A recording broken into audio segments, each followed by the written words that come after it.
This is chapter 4 Money, and we will complete this chapter in total 4 lectures. Welcome students. तो आज हम बात करने वाले हैं मैक्रो इकोनॉमिक्स के अगले चैप्टर की, जिसका नाम है मनी। तो मनी जो चैप्टर है या करेंसी, इसे आप बहुत आसानी से समझ सकते हैं। बहुत ही इजी चैप्टर है, क्योंकि आप मनी या करेंसी को आप डे टू डे लाइफ में भी ट्रांजैक्शन में इस्तेमाल करते हैं, तो इसलिए ये बहुत ही इजी चैप्टर है।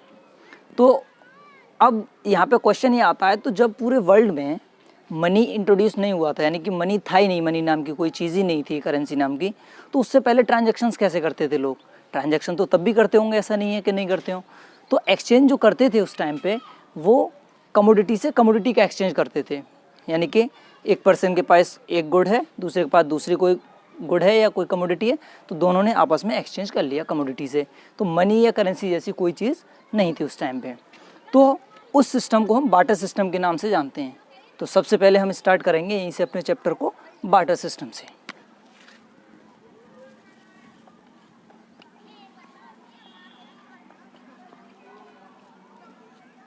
Barter system. तो बार्टर सिस्टम क्या है? Barter system direct exchange for one commodity to another. ये सिंपल सा एक इसका मीनिंग है। बार्टर सिस्टम का मीनिंग अगर समझना चाहते हैं आप, बार्टर सिस्टम होता क्या है? यानी कि direct exchange for one commodity to another commodity. तो एक कमोडिटी का दूसरे कमोडिटी से एक्सचेंज कर लेना ही बार्टर सिस्टम कहलाता है। तो इसे आप एग्जाम्पल से भी समझ सकते हैं। जैसे एक एग्जाम्पल लीजिए। एग्जाम्पल, एक फार्मर है और इधर एक कोई वीवर है। फार्मर अपने फील्ड में, अपने खेत में वीट प्रोड्यूस कर रहा है और वीवर ये क्लॉथ मैन्युफैक्चर कर रहा है। अब सपोज कीजिए इस फैमिली की, जो फार्मर है, इसकी फैमिली की जो वीट की पूरे साल की जो ज़रूरत है, वो तकरीबन 5 क्विंटल्स ऑफ वीट है, 5 क्विंटल्स। और इसके जो फील्ड में जो प्रोड्यूस हुआ वो मान लीजिए 7 क्विंटल्स प्रोड्यूस हुआ है, इतना। और उसे ज़रूरत कितनी है? 5 क्विंटल्स की। तो कितना बचा? 2 क्विंटल्स अभी बाकी है।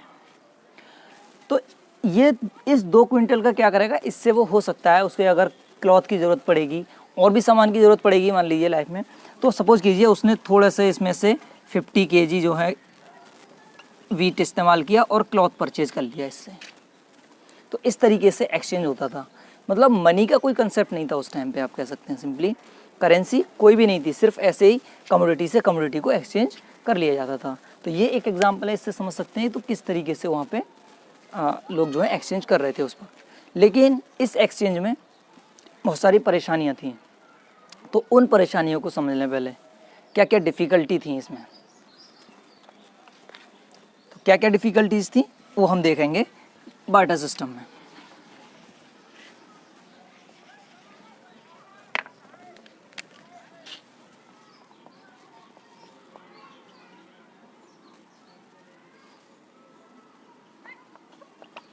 Difficulties in barter system. तो सबसे पहले नंबर 1, पहली डिफ़िकल्टी जो थी वो प्रॉब्लम आती थी वहाँ पे लैक ऑफ डबल कोइंसिडेंस की। Lack of double coincidence. Lack of double coincidence यानी कि ऐसे दो लोगों का मिलना जिन्हें एक दूसरे के जो प्रोडक्ट्स हैं, जो कमोडिटीज़ हैं, उनकी ज़रूरत हो। सपोज कीजिए मैं क्लॉथ मैन्युफैक्चरिंग हूँ, कोई दूसरा फार्मर है, उसके पास वीट है, लेकिन मुझे वीट की ज़रूरत नहीं है, मुझे राइस चाहिए। तो प्रॉब्लम होगी कि यहाँ पे ट्रांजैक्शन कैसे हो। लेकिन वो चाहता है, दूसरा बंदा जिसके पास में वीट है, वो कह रहा है कि मुझे क्लॉथ चाहिए, तो मैं क्लॉथ उसे नहीं दूंगा, मैं कह रहा हूँ कि मुझे भाई राइस चाहिए। तो इसलिए डबल कोइंसिडेंस, ऐसे दो लोगों का मिलना जो एक दूसरे के प्रोडक्ट्स को ख़रीदना या हम कह सकते हैं वहाँ पे एक्सचेंज करना चाहते हों, तो उसे हम कहेंगे डबल कोइंसिडेंस। लेकिन यहाँ पे क्या था? लैक था, कमी थी। ऐसे दो लोगों का मिलना जिन्हें एक दूसरे के प्रोडक्ट्स की ज़रूरत हो, उन लोगों की कमी थी इस टाइम पे, क्योंकि एक ही टाइम पे ऐसे दो लोगों का मिलना जिनको एक दूसरे प्रोडक्ट की जो है ज़रूरत हो बहुत मुश्किल होता था। दूसरा, लैक ऑफ डिविजिबिलिटी।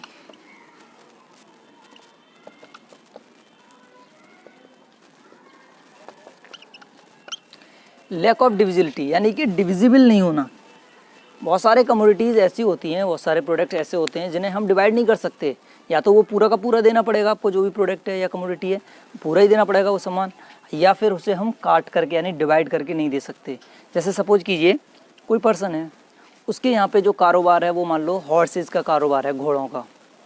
तो अगर उसको सपोज कीजिए 1 पेयर ऑफ शूज़ चाहिए, एक जोड़ी जूते चाहिए उसे, तो वो उस घोड़े के बदले यानी हॉर्स के बदले किसी पर्सन से जो कॉबलर है, मोची है, उससे जूते कैसे एक्सचेंज करे? परेशानी आएगी भाई। एक जोड़ी जूते के बदले ऐसा तो है नहीं कि वो एक घोड़ा उसको दे दे, ऐसा भी नहीं हो सकता। और ऐसा भी नहीं है वो जो हॉर्स है, हॉर्स का एग्जांपल इसमें मैंने दिया है आपको, इसको डिवाइड नहीं कर सकते आप। ऐसा नहीं है कि एक टांग काट के दे दें भाई एक जोड़ी जूते चाहिए हमको, तो ऐसा नहीं कर सकते। तो हॉर्स जो है एक तरीके से ये जो है आपका डिविजिबल नहीं होता है, तो इसलिए लैक ऑफ डिविजिबिलिटी कह सकते हैं हम इसे। नेक्स्ट है lack of common major.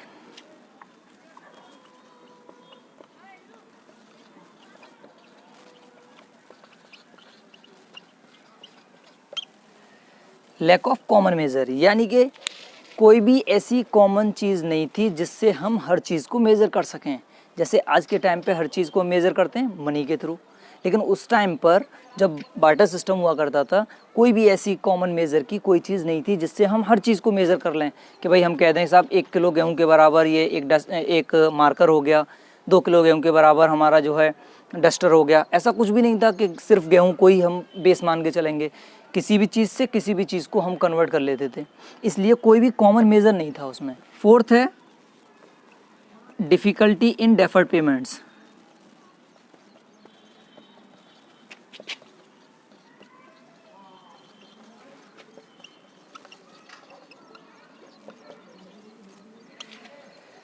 Difficulty in deferred payments. Deferred show करता है फ्यूचर को, हम इसे कह सकते हैं, और future payments.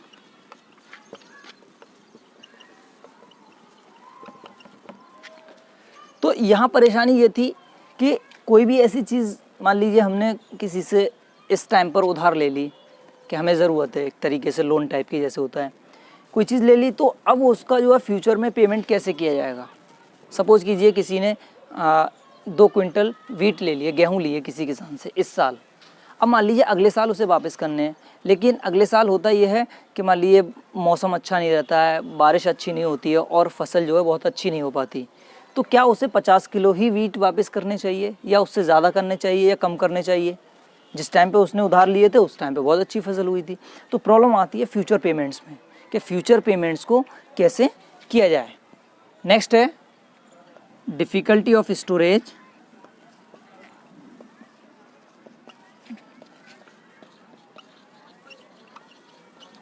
And transfer of wealth.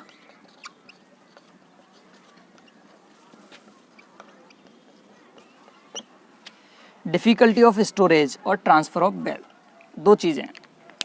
Difficulty of storage में ये था कि हम चीज़ों को बहुत टाइम के लिए स्टोर नहीं कर सकते, ख़ास तौर पर पेरिशेबल आइटम्स को, जैसे वेजिटेबल्स हैं, सब्जियां हैं, उन्हें कब तक स्टोर करेंगे आप?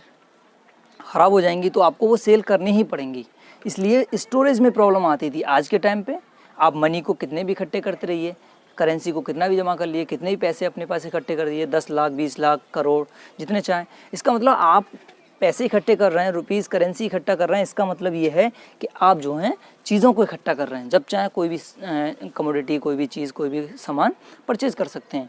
तो स्टोरेज की प्रॉब्लम थी उस टाइम पे कि हम चीज़ों को स्टोर नहीं कर सकते थे, बहुत सारी जगह चाहिए होती थी, स्टोर भी करना है तो जगह भी चाहिए, हर चीज़ देखनी होती है, ख़राब भी हो जाएगी, इसकी भी परेशानी थी। और दूसरी चीज़ ट्रांसफ़र ऑफ वेल्थ। ट्रांसफ़र में बड़ी परेशानी थी। आज के टाइम पे देखिए कितना आसान है, आपको 10 लाख 20 लाख करोड़ 10 करोड़ 50 करोड़ यूं ही 1 सेकंड के अंदर ट्रांसफ़र कर सकते हैं आप। अब तो ऑनलाइन का सिस्टम आ गया है, तो ऑनलाइन पे आप आसानी से ट्रांसफ़र कर सकते हैं, लेकिन उस टाइम पे ऐसा कोई सिस्टम नहीं होता था। अगर आपको 10,000 मतलब इसके बराबर कहीं कोई सामान लेके भी जाना है वीट वगैरह है वो लेके जाना है बहुत दूर सपोज कीजिए, तो बहुत दिक्कत आती थी कि उसको ट्रांसफ़र कैसे करें एक जगह से दूसरी जगह, तो ट्रांसपोर्टेशन की प्रॉब्लम आती थी। और लास्ट है डिफ़िकल्टी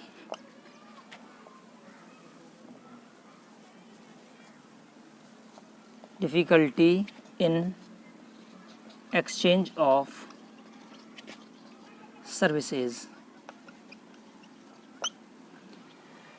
सर्विसेज में बड़ी प्रॉब्लम आती थी। इसमें भी एक दिक्कत है ये कि अब मान लीजिए कोई सर्विस है जो प्रोवाइड की, जैसे डॉक्टर्स की सर्विस है, टीचर्स की सर्विस है, लॉयर्स की सर्विस है, तो उस सर्विस के बदले उसको कितना कोई भी कमोडिटी देना चाहिए।